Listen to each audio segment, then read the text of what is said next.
দেখেন আল্লাহ কি রকম সাইন্টিফিক, শুনলে অবাক হবেন। আমাদের একজনের হাত, একজনের পা, একজনের চোখ, কান আপনি চাইলেই কেটে আরেকজনকে লাগাই দিতে পারবেন না। যে ভাই এটা আবার কেমন কথা? হ্যাঁ, আপনি চিন্তা করেন তো, এই যে কালা জাহাঙ্গীর, পিস্তল, রাইফেল, কত নামে অনেকজনকে পাওয়া যায় না?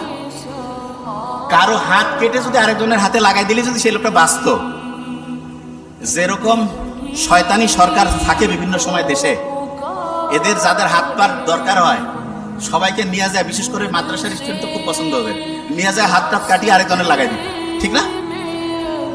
দেখেন আল্লাহ জানে যে মানুষ কি জাত, সেটা আল্লাহ তো ভালো করেই জানে। এই জন্য আল্লাহ এমন সিস্টেম করছে, হ্যাঁ আপনার হাত পা চোখ শরীরের বিভিন্ন অংশ ট্রান্সফার করা যাবে, ট্রান্সপ্লান্ট করা যাবে, কিন্তু সেটার জন্য টেস্ট করা লাগবে। এবং সবচেয়ে ভালো হয় হচ্ছে, দেখা যায় সাধারণত যার সাথে রক্তের এবং অন্যান্য গ্রুপগুলো ম্যাচিং হয় তাদের জন্য ভালো হয়।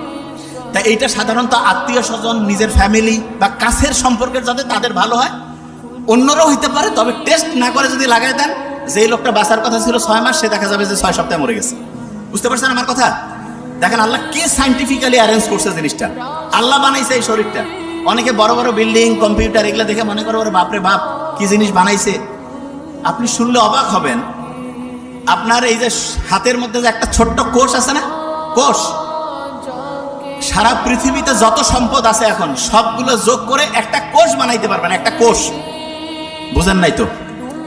আপনার আমার শরীরে প্রায় 1 লক্ষ ট্রিলিয়ন, মানে এটাকে আমি আসলে সহজ করে না বললে তো বুঝবেন না, আমি আগে ব্রেনটার কথা বলি, নোবেল যেটা বলে গেছে 86 বিলিয়ন, তার মানে 1 বিলিয়নে 100 কোটি, এরকম 86 দিয়া মানে 100 কোটির মতো 86টা। বুঝতে পারছেন?